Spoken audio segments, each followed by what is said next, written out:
How's it going, folks? Back again, once again, with a Poor Sports Seattle podcast hangover from the Super Bowl. Man, what a boring overall game. Let's start with that. I finally have sympathy for non-Seahawks fans, and Broncos fans. I don't think we're necessarily disengaged from the game that the Seahawks played against the Broncos, where the Super Bowl win that the Seahawks had, where it was a blowout. I mean, essentially from the beginning, but where the beginning of the second half on, it was out of contention. Like, I have more sympathy for NFL fans that had to sit through that and not be celebrating their team win their first Super Bowl than I've ever had. I think you got to see an Eagles team, by the way, do some of the stuff that you hope that the Seahawks will be able to do, which is to create pressure without blitzing all the time. I think that's a misconception of the Mike Macdonald defense, is that he wants to blitz a ton, and the reality is he just wants the rush to be coming from different places and have versatile players who can drop back in coverage or rush. And so you kind of create the perception of extra rushers without there being extra rushers, or like take advantage of gaps in the defense without having to rush 5, rush 6, and create a coverage liability potentially. So yeah, I mean, that from that perspective, that was exciting as a Seahawks fan. The rest of it is you just sit around jealous that these two teams' fan bases get to experience this, because I remember it. It was really fun. It was very fun being a fan of a Seahawks team that was a perennial Super Bowl contender. And obviously these Eagles teams and these Chiefs teams have been for quite a while. I'm a big Patrick Mahomes fan. I'll tell you, funny enough, I forgot to talk about the Super Bowl on last week's podcast because I'm so kind of focused on the Seahawks offseason. That's my favorite part of, once the Seahawks get eliminated, the thing I'm most excited about is like the draft, the combine, free agency, all that stuff. And I lose track of also we're talking about Seattle sports. The Seahawks aren't in, but I'm going to tell you this.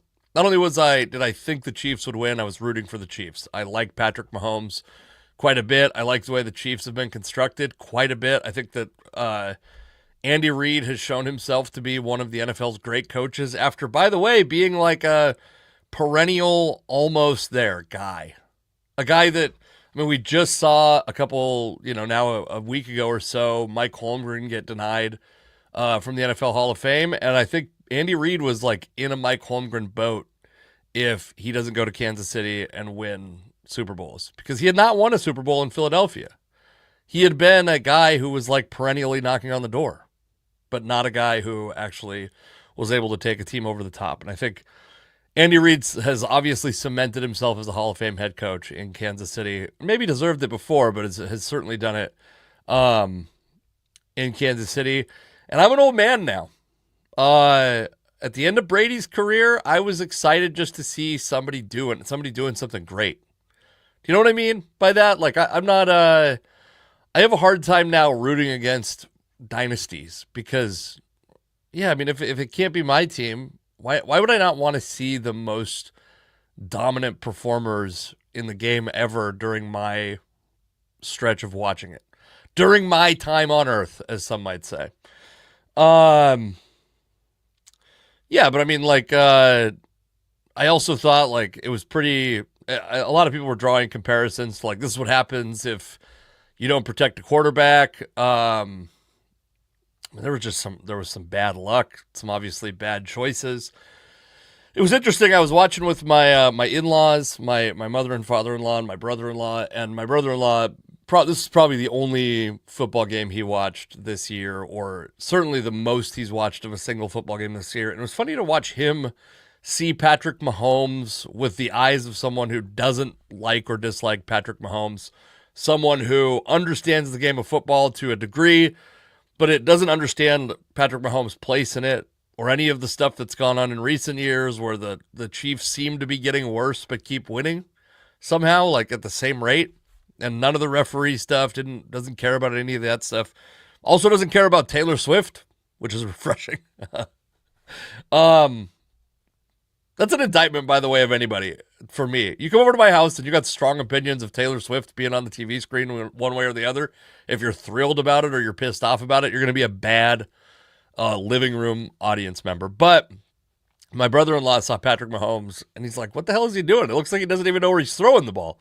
And it's like, this is the best quarterback of the past, of the past decade. He hasn't even played a full decade, but he's the best quarterback of the past decade, and a guy who's has, at least in position, if he continues to have success, to challenge Tom Brady as the greatest quarterback in the history of the NFL. My brother-in-law watches him and goes, yeah, he kind of like doesn't seem to be able to make good decisions. And that's, to me, a testament to Vic Fangio's Eagles defense, because, yeah, they were absolutely in his face the whole game. And of course, Patrick Mahomes has a worse version of Travis Kelce than he's ever had. Basically, a guy that keeps getting older. He's in his mid-30s now. He's got not necessarily the receiving depth, or at least the elite receiving talent that he had when Tyreek Hill was there. Although he's won the Super Bowls without him, I would say he probably doesn't have the depth either. Right? Like I think that a couple of those guys, Mecole Hardman, Marquez Valdez-Scantling, obviously Hill. I'm trying to think of who. He had like Juju Smith-Schuster. He had like a lot of. It very much reminded you of a Patriots. You know what it really reminded you of, which I never thought about this until now, are those Eagles teams that would have like Freddie Mitchell and Todd Pinkston and oh my God, who was the guy that married the Playboy Playmate? What was his name? Oh my God. But yeah, these guys that are just like, you're like third, fourth, second round talent receivers, not a star until Terrell Owens came around. And yeah, it was interesting to watch through those eyes, or to hear through those eyes, because I ended up defending Patrick Mahomes, but maybe I shouldn't have. Maybe I shouldn't have been defending Patrick Mahomes. Also, I want to say something. Not that I told her this, but my wife, I don't know if it was during this season or if it was during last season, we had a little bit of a dust up. And don't put your phones down. You don't need to call 911 and report me. What I'm saying is, I was watching a football game. My wife is not super into football. I have one daughter that's 18 months old, or what is she, 20 months old now. I have one that's 5 years old. At the beginning, it seemed like the 5-year-old might like football, but I think because of short attention span and, whatever the things that are leading to her not being a huge football fan right now, she's not a huge football fan right now. She really can't sit down and watch anything unless it's animated for very long. And even then, she's interrupting it a bunch. And then my mom is a very casual football fan. And oftentimes, that's who's watching a game with me on Sundays. It's my mom, my wife, my 2 kids, and me. And I think the person who likes football the second most in my house in those moments is my mom. And if she's the second person in the hierarchy of liking football, you're in trouble. Because the conversation's going to devolve into other stuff. And at some point, I was watching a game and I realized I hadn't heard a moment of commentary because the conversation was louder than the TV. This was a year, 2 years ago, and we got into an argument about it, and my wife got mad at we had one of these like classic couple arguments where it's like, it's not about what you said, it's about how you said it. That was shortly after I made a good point, I will point out. This year, my wife did a very cool thing. My mother-in-law and my mom were talking very loudly. My move, passive-aggressive Pacific Northwest guy, is to slowly inch the volume up to the point where we would normally watch TV on where our sound system is set to 30. I know these aren't all on the same scale, but this is what it was set at, right? It's 30.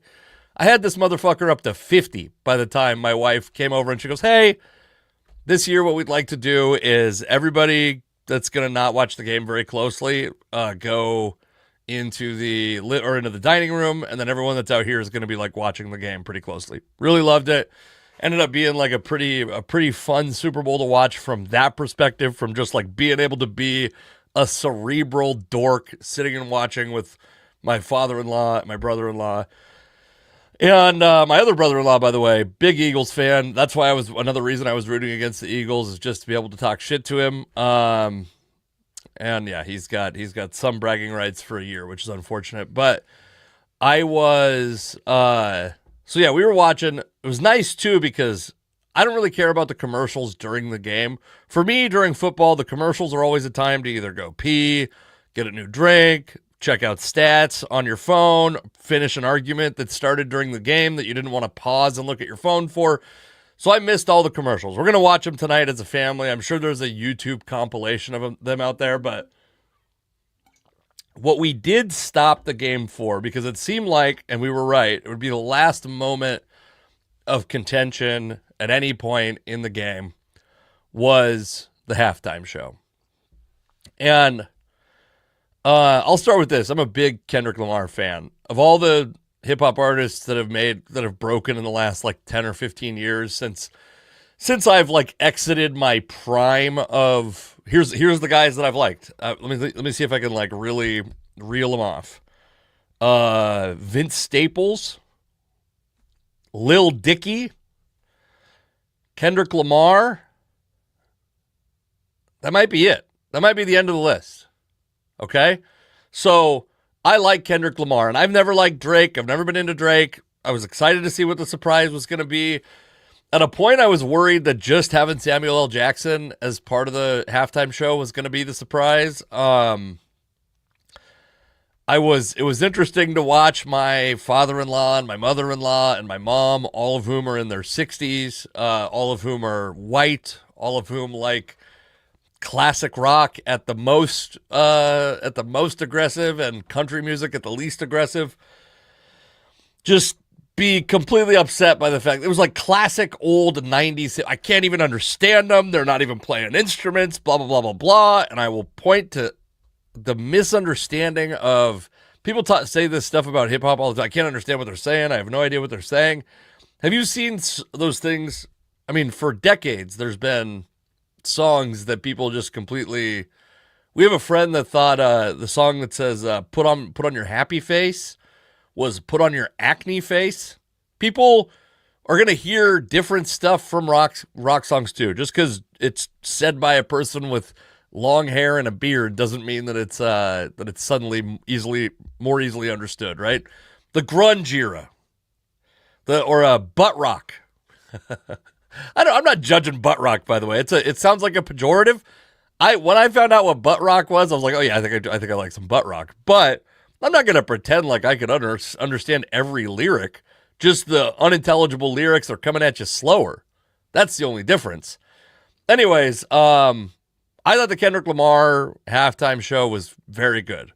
My father-in-law asked me, I'm going to give you the ratings. My mother-in-law, my father-in-law, my mom.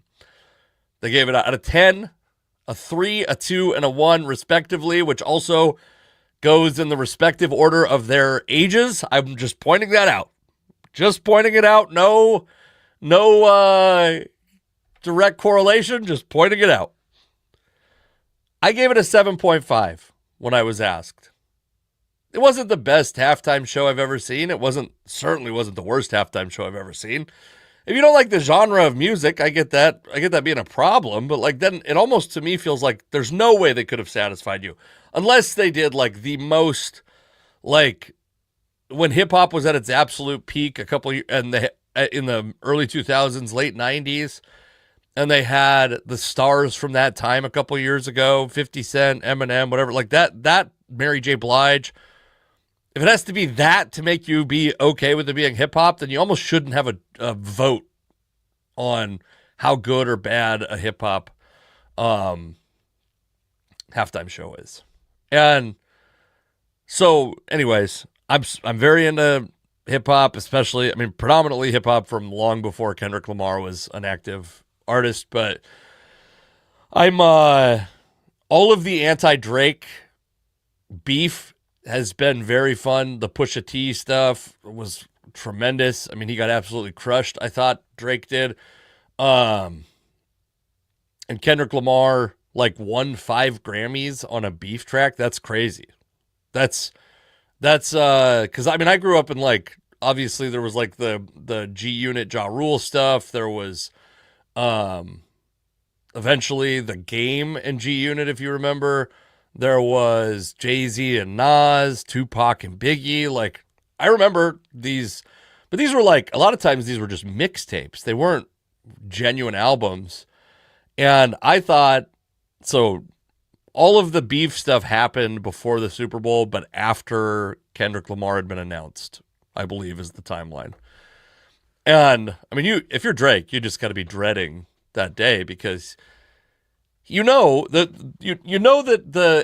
at some point in a production meeting, Kendrick Lamar is fighting to be able to say that Drake is a pedophile on national TV and fighting for, by the way, what I believe is the best individual line in arguably the best hip hop beef song ever. But like, I think it stands as the best individual line is you're trying to strike a chord and it's probably a minor. And to have every single person in that, to not even, almost not even have to say the lyric. By the way, I think he might have been able to get away with not saying the pedophile line, but he, I mean, if you're into that world at all, if you're interested in that world at all, like hip hop and the beefs in it, and yeah, people maybe didn't know this at the time. Serena Williams used to date Drake. She was in the choreographed dancers. That was like a big diss. Like there was so much intrigue in that. It was such pro wrestling fun. And he perfectly like kept teasing Not Like Us over and over and over again. And then finally, releases the tension and it was great. I thought it was very good. I didn't think he was like musically incredible. I at the beginning, I thought he was probably lip syncing. And then at a point it felt like he had like his breath was waning. So it made me think that maybe it was live. So if he was performing live, I think it was pretty good for that. If you've never been to a hip hop show, hip hop can suffer live because it's, not a guy that's playing an instrument who otherwise has the rhythm. You have to rely on having like in-ear or on-stage monitors to stay on beat. And then you're relying on the mix, but the mix, there's a lot of factors. You have a lot less control when you're playing just like a hip hop beat and rapping over it into live speakers. And I don't need to get into and also like a lot of dudes are bad performers. We can't get too far into the weeds on this because I don't have enough time to talk about hip hop for this long, but it's, I thought it was like, if he was performing live, I would have probably given it an 8.5. As it was, I gave it a 7.5, with the assumption that it was lip synced. But at a point, I stopped thinking. I wasn't so sure it was lip synced. So I'm actually, by the way, I'd be curious to hear what you guys have to say if you think that it was lip synced. So what I'd like to talk about today, let me see if I had anything else that was not Seahawks related. Oh, yeah, I think that the two quarterbacks in that game, they kind of represent two sides of the quarterback acquisition mode, which is the Eagles. They drafted Carson Wentz, and they drafted Nick Foles, and they drafted Jalen Hurts, and they traded for Kenny Pickett. Like, they're taking bites at the apple very often, and there's probably guys that I'm missing in there. And that they got Jalen Hurts when he was by a lot of teams measure, a 4th-round prospect, and they took him in the second round. And it's obviously turned out very good. It's hard to argue with after yesterday, but even before that, he's been playing well, and he's been doubted at every stage of his post-high school career, right? He got benched in the national championship game at Alabama. He gets drafted in the 2nd round. People wanted to convert him to running back or receiver. Thought he would be like a wildcat guy. Comes to Philadelphia. I believe he's in Philadelphia with Carson Wentz at a point, right? Or maybe, is that right? I don't know. I don't think he came in as like the presumed starter and wasn't even like the for sure starter in waiting. I remember that being part of the controversy also. It was like, what are they doing drafting this project when they need other things and they have quarterbacks on the roster? And then Patrick Mahomes is a guy who I think the Chiefs, I know they drafted him in the 1st round, I believe, because he fell further than they thought. I believe they traded up. I can't remember what exactly. Let's see if we can find the trade real quick. I typed in. So they traded What did they do here? They drafted him at 10. Yeah, they traded their 27th overall pick, a third round pick, and their 2018 first round pick to draft Mahomes in 2017. So a third round pick and an additional first round pick. By the way, if you're a Seahawks fan and you're wondering what it would take if one of these quarterbacks starts rising up the boards, which seems likely to happen, right? In fact, I think Jackson Dart, his ascent in the pre-draft process is emblematic, I think, of what happened with Patrick Mahomes. But so there's those two options, right? A team that gave up a ton to be able to draft this guy, or a team that drafted a guy in the second round that was considered a reach, but didn't draft a guy in the first round after having been burnt a little bit on Carson Wentz, and haven't gotten lucky on Nick Foles being a good mid-round pick. Did they draft Nick Foles though? I don't think they did, right? Who did he get? What was his original team?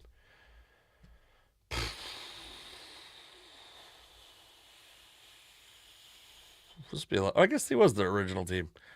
They were his original team, but drafted in the third round. Yeah, it's not like he stuck around the whole time, and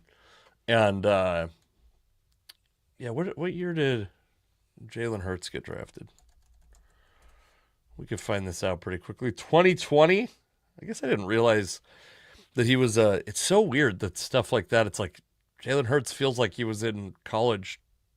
I think it's just part of getting old, but it doesn't seem like he could have been drafted in the COVID year. Yeah, and so what does he do? I think he probably sits behind Wentz, I imagine. Anyway, is that right? Yeah. So it sits behind Wentz until December of 2020, and that's a cheap way to acquire a quarterback, right? Just keep taking bites at the apple, like we've talked about. So either way, both these guys are on their second contract, so it's not really a great example of the idea of like getting a guy and capitalizing during his rookie contract. But two different ways to acquire a quarterback, and the Eagles did it by just continually acquiring quarterbacks. Is Kenny Pickett going to be the next guy? Probably not. But if Jalen Hurts gets hurt for a little while, Kenny Pickett comes in, maybe they have an asset to trade away. That's the benefit, is you keep drafting quarterbacks. They usually have pretty good resale value. Okay. What I'd like to talk about now is Mike Macdonald's comments on Geno Smith. And then I'd like to so this is, he did an interview with Aaron Levine. I actually have interviewed Aaron and I cannot remember exactly. I think it's Levine. So they asked if they expect Geno Smith to be the starter, and Macdonald said, yeah, heck yeah, man. Geno's our quarterback. I don't understand the conversation. It's pretty obvious the guy is a heck of a quarterback. He's our quarterback. We love him. Can't wait to work with him. And then he said, I want Geno here. I think he's a heck of a player. Oh no, that's an earlier thing.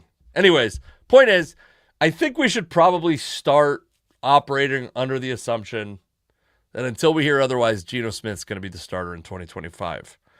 That doesn't mean the Seahawks can't draft a quarterback. Doesn't mean they won't draft a quarterback. I think it's still pretty likely they invest in a young quarterback, regardless of how good you think he'll be in 2025.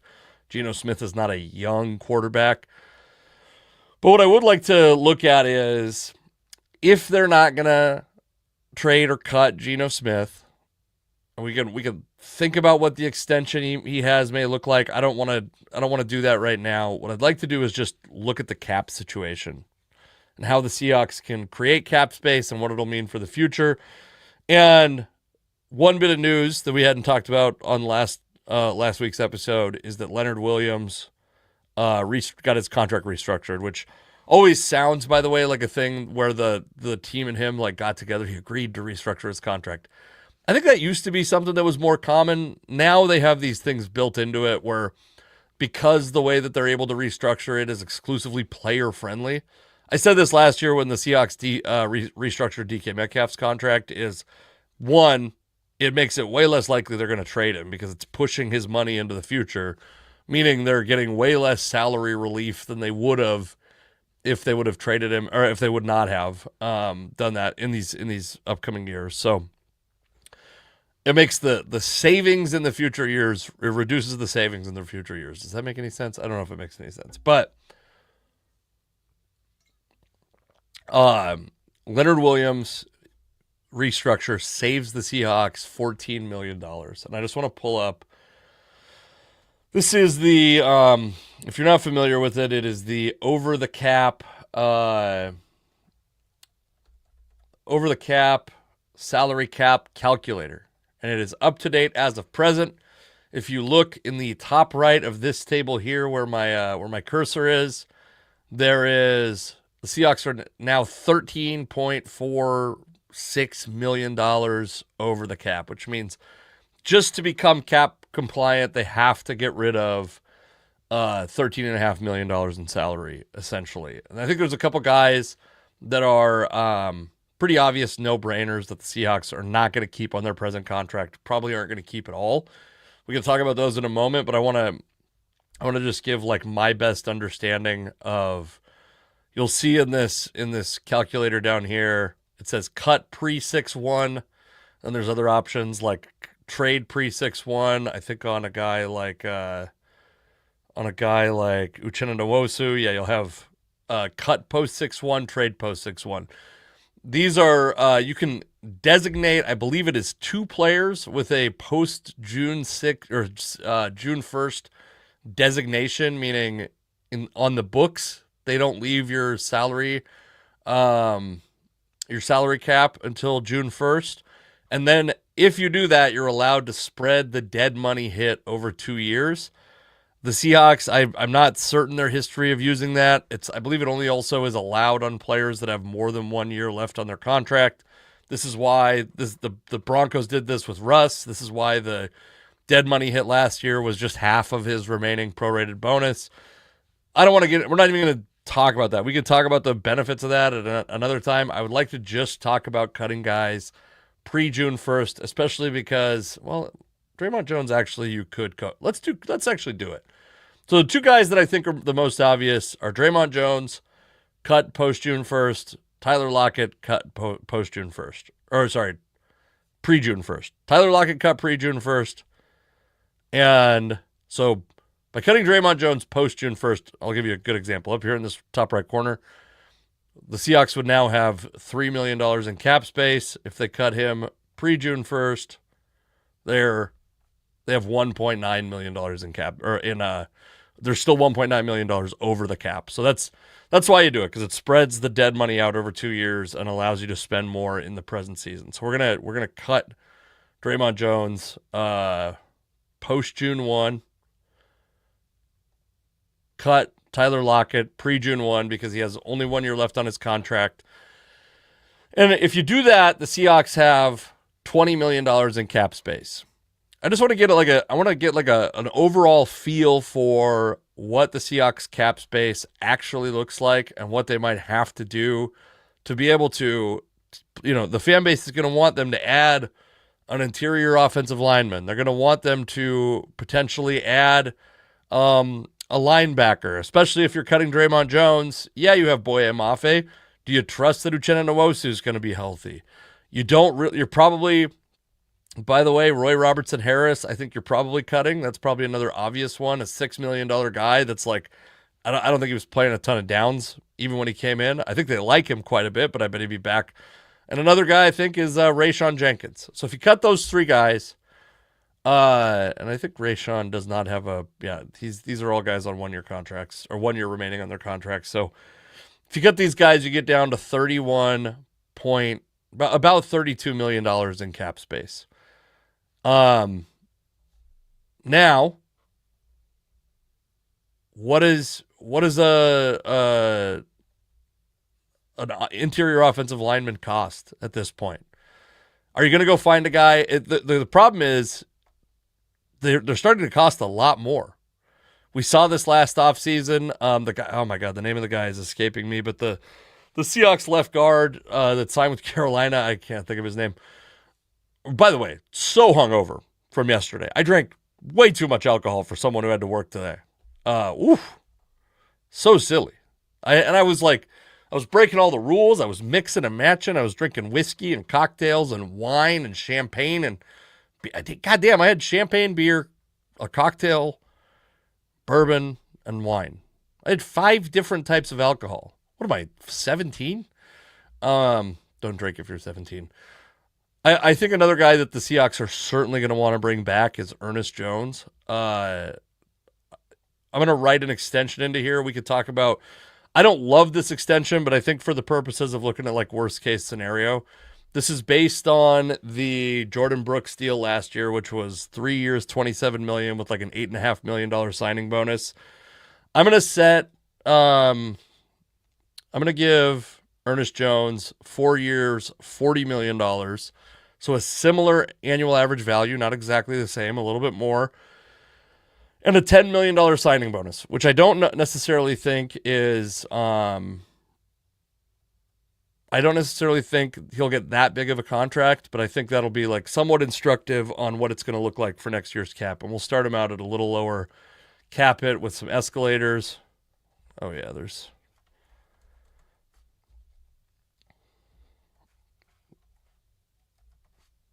let's see if we get all the way there. If my math is good enough, or if it's not, it might not be good enough. I don't know if that's quite it, but I feel okay about that. What is that? It's $10 million in signing bonus and 13. Yeah, that's 40. That's $30 million plus $10 million. I did it, folks. We're not going to deal with any of this guaranteed salary or I don't give a shit about any of that stuff for now. But that brings the Seahawks down to $24 million in cap space. And then you're looking at like, what positions do you have to fill? What do we really think the Seahawks have to fill? Like must fill players.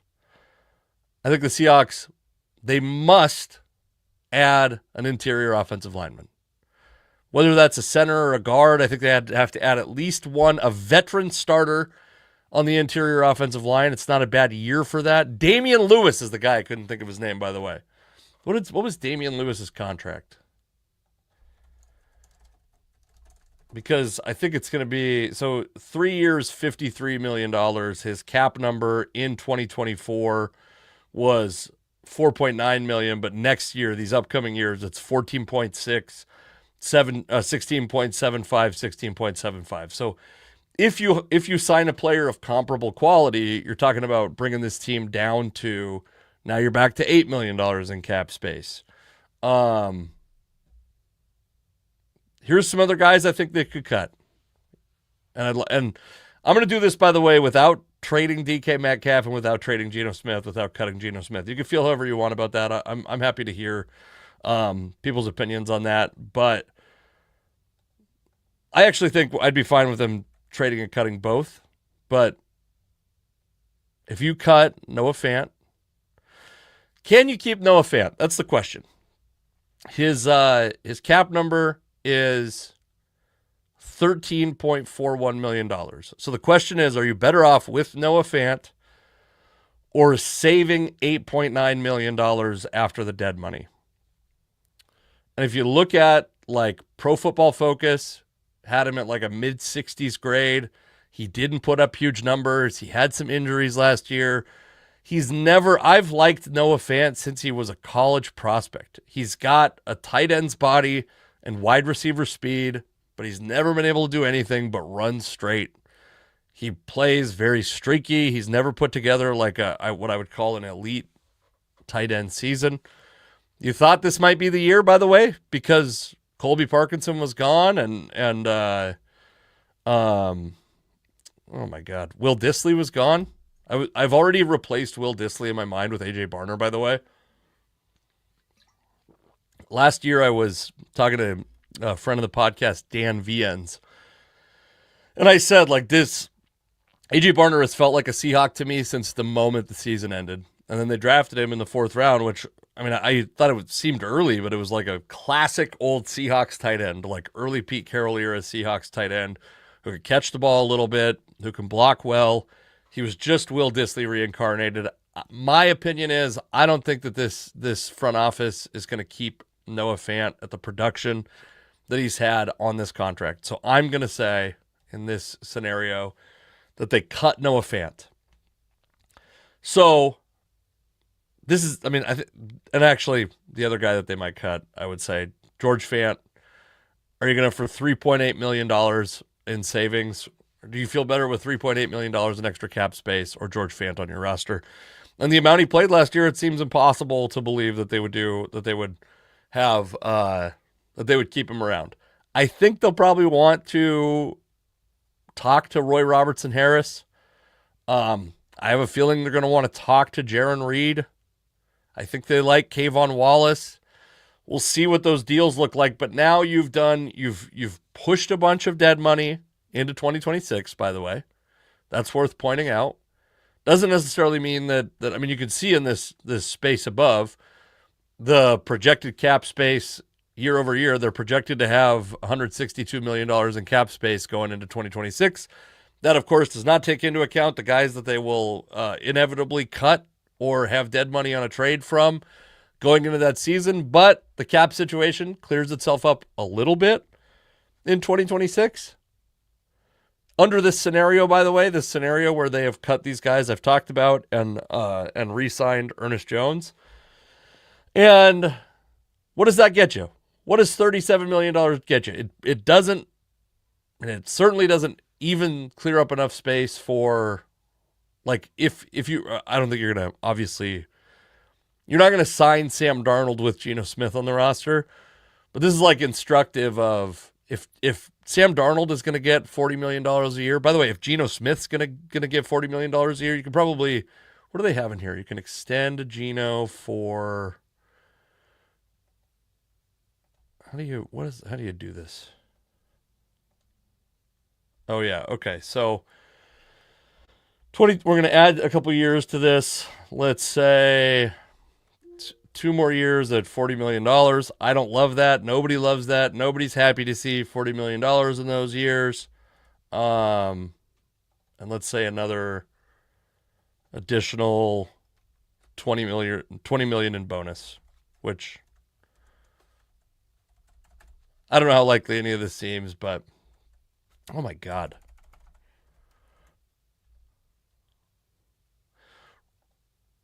So that would, in that circumstance, you'd be reducing the cap by $7 million. I think there's a way they can extend him to not be that big of an issue. And hold on, let's not even talk about that. I don't know how to use this calculator well enough to be talking about that. The point is that leaves you with not a ton of after you if you go sign one interior offensive lineman, you re-sign Jaron Reed, you re-sign Kayvon Wallace, you re-sign Roy Robertson Harris. That's kind of it, because you still got to sign your rookies. That's kind of it. Can you create more cap space by cutting more players? Can you create more cap space by trading DK Metcalf, by trading Geno Smith? I think these are effective ways to cut cap space. But my point is, if you have a wish list for the Seahawks that's longer than a player, a couple players, a position,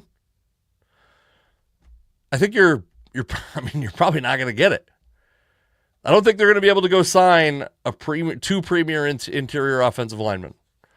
I don't think they're going to be able to go sign a premier pass rusher and an offensive lineman. Hopefully they can go find a guard, but that's about it. All right, I don't know if this is probably like sad post Super Bowl talk, so I apologize for that.